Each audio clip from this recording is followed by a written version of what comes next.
Il a demandé du sel, juste ça. Passe-moi le sel, chérie. Ma mère a souri, elle lui a tendu la salière, et c'est là que son téléphone, posé sur la nappe blanche, a vibré.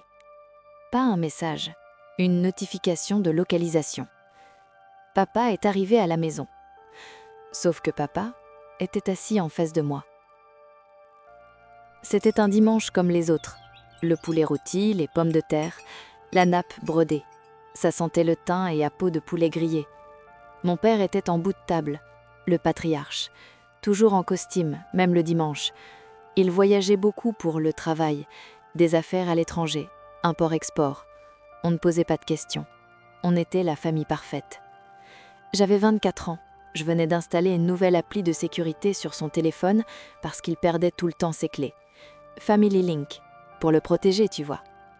Quand la notification est apparue sur mon téléphone, j'ai cru à un bug. L'appli disait « Localisation fréquente détectée, domicile 2 ».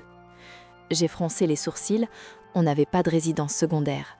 J'ai cliqué sur la carte, sous la table. Le point bleu clignotait.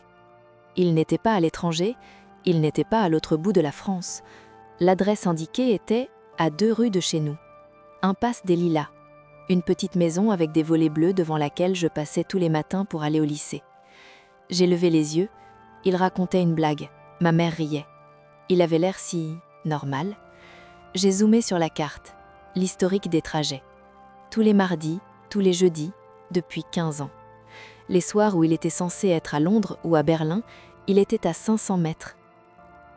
J'ai ouvert Google Street View sur l'adresse. La photo datait de l'été dernier. On voyait la maison au volet bleu, et devant le portail, il y avait sa voiture, et un bélo d'enfant, et une femme qui taillait les rosiers.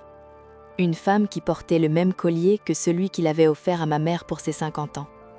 Il n'avait pas une maîtresse, il avait une autre vie, une autre famille, en parallèle, juste à côté. J'ai lâché mon téléphone, il est tombé dans mon assiette. Le bruit a arrêté les rires. Il m'a regardé, « Ça va ma puce ?»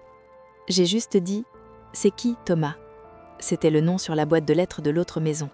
Je ne sais même pas pourquoi j'ai dit ça. Son visage s'est décomposé. C'était comme voir un masque de cire fondre. Ma mère a demandé « Qui est Thomas ?» Et le silence qui a suivi a détruit 30 ans de mariage. On pense connaître nos parents, mais parfois on ne connaît que le rôle qu'ils jouent pour nous. Vérifiez les localisations.